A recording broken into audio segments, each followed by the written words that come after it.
business and then helping your strategic partners understand what your vision is to try and get yourself there. Okay, before I do that, I'm probably going to tell you a little bit about who I am. So when I first started, I started off as a sales guy, and I was the national #1 sales performer for Optus in the country for about 7 months in a row. I very quickly got promoted, and I ended up the youngest state manager for a company called ACNT by about 17 years. And I suppose that's the largest sales company for Optus business division. I opened up a company called Choice Mobiles back in 2002. And very quickly it became the largest independent telecommunications company in the country. We had offices Adelaide, Perth, Canberra, all through Sydney. And basically what we did is we grew ourselves to turn over just shy of $4.5 million a year with just shy of 50 employees. We also was the winner of the Young Achiever of the Year Award in 2007 and was a founding member of Pollard Institute and the synergy with Mars Venus, which I'm going to talk to you about today. Now, one thing I do want to sort of mention first is a bit of a shocking statistic which I found out a while ago, which was that 95% of small businesses fail within the first 5 years. And a Dun & Bradstreet statistic actually states that 88.7% of those is due to poor planning and poor management skills. Now, I found that to be quite shocking myself because obviously I would have thought up until I saw the statistic that there was a lot of things like market trends and that sort of thing, but the statistic very much points out that 88.7%, 46% fall down due to pricing problems in planning, problem in financial planning, 30% is just due to unbalanced management structures and I suppose non-existent management styles within corporate organisations and small business. Now, I want to sort of highlight a quote by Michael Gerber, which is the writer of E-Myth. Probably most people in the room have probably heard of that, which sort of talks about the fact that most small businesses are in a constant state of war every day. They're fighting the wars today that they fought yesterday, the exact same way that they fought them yesterday. And they're constantly stuck in that loop of day in, day out, focusing on the particular day. And I guess what we're trying to do today is really try and, I suppose, take those blinkers off you, because if you're going to start looking at strategic partnerships, you've got to at least start to see your business as more than a day-to-day trade. So I guess what I want to tell you is a little bit about the difference between corporate and small business. Now, obviously, corporate organisations have the same sort of stumbling blocks that small business have every day. The only difference is that they seem to always strive forward.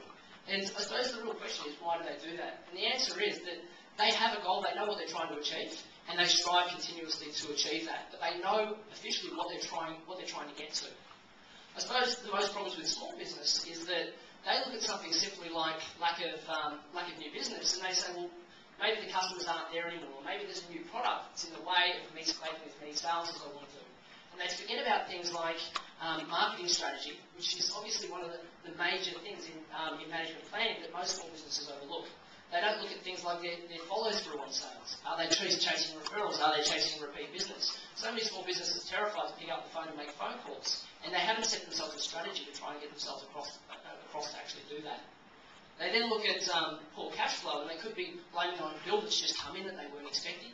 They blame it on the fact that a customer that they were expecting to pay didn't pay, and they're saying this is the problem that they have today, and always focusing on today.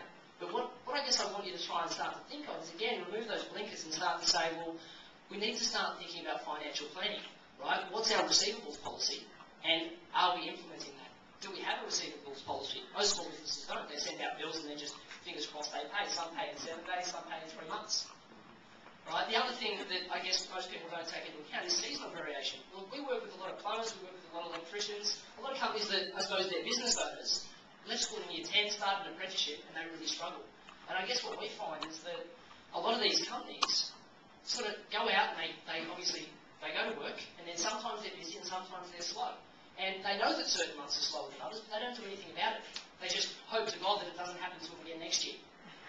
And I guess what we try to get people to think of a little bit is, you need to start making planning. You know these seasons exist, and what can you do to start to I suppose, change the way that happens? For instance, push for more referrals during your peak period so your slow periods aren't as bad.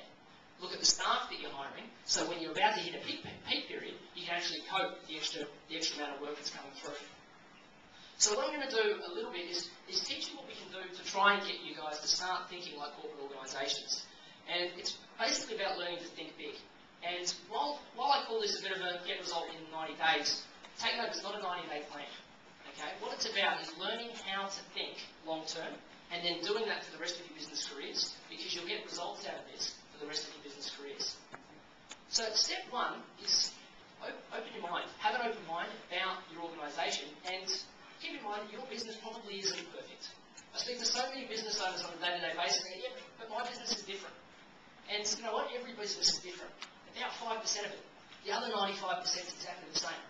They've all got marketing policies, they've all got implementation policies, and they've all got purposes for why they're there. The other 5% is the practical skills that most businesses spend all their time on. And that's what we need to try and remove those blinkers so that you look at the others. Start working on your business rather than in it. And then you can finally start to push those strategic partnerships. So how do we do that? Step two is very much about thinking outside the square. Most small businesses, when you ask them, I want you to learn to develop your business, they say, oh yeah, looking around today, I can see that thing, and that thing needs fixing, I'm going to work on that. Again, keeping the blinkers on and working on the day-to-day. So what we do is we use a strategy where we tell you to look at vision, we tell you to look at your strategies, we tell you to look at your systems, and we tell you to look at your people. And the reason why we do that is it helps you come outside that box. So looking at your vision, what is your vision today, and what is your vision moving forward? So many businesses lose track of that. And what you want to do is you want to get all your organisations that you're working with, all your customers, all of your suppliers, and all of your staff working for you to understand your vision and get buy-in from them so that they all know where you're heading, right? They also want, you also want to look at your strategy, look at how your strategy complements your vision. So your marketing strategy has to support your vision, your operational strategy has to support your vision. The way you look after your customers has to support your vision to get you where you need to be. You then need to look at your system. So what can you do to reduce costs and increase productivity? Now, so many times people look at increasing productivity and go, yeah, my guys are working at their optimum. It may be you might need to introduce a new computer system, a new piece of infrastructure, or it may mean you need to look at other ways and forms of increasing productivity. We then look at your people. Now, your people are very important in an organisation. Most people say, yeah, it's my largest expense. But it really isn't an organisation's largest expense, it's the organisation's largest asset. Now, just think of it from the perspective of, as a business owner, if you can get all of your staff to understand your vision and then upskill them in a way that they know how to help you get to that vision, you've all of a sudden got a very strong organisation. Now, step three is about creating a 360-degree evaluation of your business. So looking at the 4 things you've just covered, what questions can you come up with to ask your suppliers, to ask your customers, and ask your staff about ways you can improve your organisation? So many times you'll have a couple of ideas on things you can do to improve. Before you go and do that, put these on a form and ask your staff, ask your clients whether or not they think it's a good idea. Ask for feedback on things that you think you're doing well and see if they believe that you're doing the same thing. Because the major thing, going back to strategic partners, is that if somebody's going to recommend you or if you're going to work with someone, and they then go away and trust the judgment of the person that you've recommended, that's recommended you, and they haven't had a good experience, they're not going to recommend you for much longer. So step 4 is taking account of all of that feedback and then looking at how you can actually apply that to your organisation. And look, guys, one thing I really want to cover off on is don't be overwhelmed by the amount of feedback you get. So many times you'll end up with 102, 104 points of things and suggestions that you've been given to how to fix your organisation. And what you need to understand is your business has been probably operating for a long time. Okay, some people for a short time, but it's still operating. So all these improvements can be done in a timely fashion in a long-term basis. So many people, again, to the small day-to-day perspective, go, I need to fix all these, I need to fix them all now. It's too much, I just keep doing what I'm doing.